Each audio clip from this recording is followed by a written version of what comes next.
जब तक अल्लाह की तरफ नहीं होगी। दीनदार लोग क्यों नाकाम है? ये बड़े बड़े लोग दुआएं करते हैं, क्यों कबूल नहीं होती? क्यों टुकड़े हो रहे हैं बड़ी बड़ी जमातों में? मुल्क की जितनी हमारी बड़ी जमातें, चाहे वो मुसलमानों की मौलवियों की जमातें हो, चाहे वो दीनदार लोगों की जमातें हो, सब में टुकड़े हो रहे हैं। क्यों? क्योंकि हुब्बे जा बढ़ गई है। हुब्बे जा बढ़ गई कि मुझे मानो, अल्लाह और उसके रसूल को मानने की बात नहीं है। वो कहते हैं अल्लाह रसूल का नाम हम लेते हैं, मानो हमें तुम। जब तक बंदा इबादत के दौरान भी, ये बीमारी सिर्फ दुनियादारों को थोड़ी लगी हुई कि मैं कर रहे, दीनदारों के अंदर भी यही बीमारी फंसी हुई है। जी मैं नमाज पढ़ रहा हूं, मैं तफसीर कर रहा हूं, मैं कुरान पढ़ रहा हूं, मैंने तहज्जुद पढ़ी, मैंने मस्जिद बनाई, मैंने मदरसे में ये दिया, मैंने वो किया। अब जब तुमने मैं ही करनी है तो बकरा ईद का इंतजार करो, छुरी तैयार है इस मैं के ऊपर फिरने के लिए। फिर अल्लाह को पसंद नहीं है ये बात। यहां तक हुक्म है कि एक सजदा, आप मस्जिद में बैठे हैं, आपने सजदा किया, आप नमाज पढ़ रहे हैं, सजदा किया अकेले खाली मस्जिद में, मिसाल के तौर पे आप खाली मस्जिद में अकेले, आपने नमाज पढ़ रहे हैं, आपने सजदा किया, ऊपर से मेरे जैसा कोई आ गया, अब आपको पता लग गया एक बंदा और आ गया हॉल में, अब तो सजदा लंबे पे लंबे किए जा रहा कि कोई बात नहीं, अब्दुर्रहमान का लड़का आया, इसे पता लगे कि मोहम्मद शफी तो लंबे सजदे करता है। अब ये सजदा हराम है, ये अल्लाह के लिए नहीं है, ये तुमने अब्दुर्रहमान के बेटे को दिखाने के लिए किया, इसलिए ये सजदा जो है अल्लाह के करीब कभी कबूल नहीं होने वाला है। बंदा माँ बाप को धोखा दे सकता है, भाई बहनों को धोखा दे सकता है, बीवी को धोखा दे सकता है, यारों को धोखा दे सकता है, पुलिस को धोखा दे सकता है, हुकूमत को धोखा दे सकता है, लेकिन बंदा अल्लाह को धोखा नहीं दे सकता है।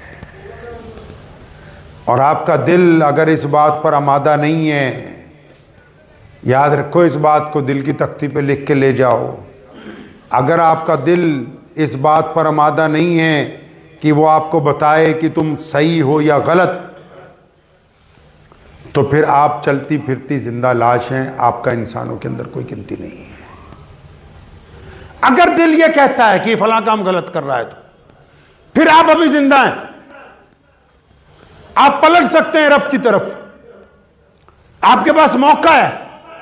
लेकिन अगर दिल कहता है नहीं नहीं नहीं नहीं नहीं, बस तू ही ठीक है, क्योंकि बहुत सारे लोग दिल जब बिल्कुल स्याह हो जाता है ना, तो इस मुकाम पे पहुंच जाते हैं, उनको ये याद भी नहीं रहता कि हम गुनाह कर रहे हैं, क्योंकि वो बिल्कुल पक्के ठोस मुजरिम बन जाते हैं।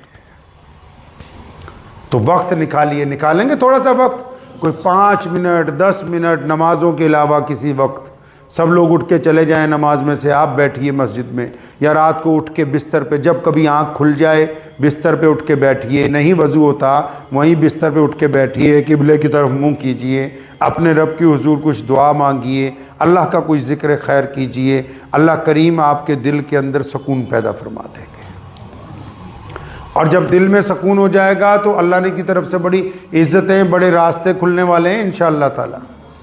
और अगर दिलों में सुकून नहीं है, फिर तो बस पैसा ही है, पैसा साथ में जाने वाला है नहीं, यहीं पे रह जाना है, पैसा यहीं पे रह जाना है, पैसा किसी के साथ नहीं गया, अमल सबके साथ जाने वाले हैं।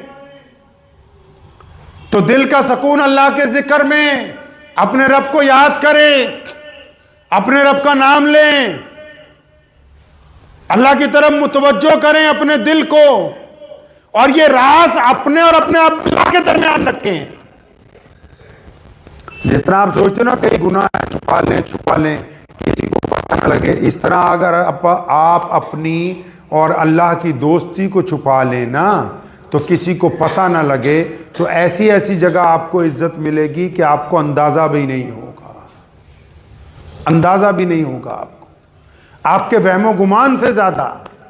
लेकिन अगर आप मैं करने लगे कि जी बस मैं ही हूं सब कुछ, तो फिर तो इस ज़मीन पर बड़े बड़े कब्रिस्तान हैं जहां ऐसे लोग रह रहे हैं जो कहते थे अगर हम चले गए तो फिर ये दुनिया बाकी रहने वाली है नहीं है। तो दुआ कीजिए अल्लाह करीम मुझे भी और आप सबको भी इन बातों पर अमल करने की तौफीक अता फरमाए।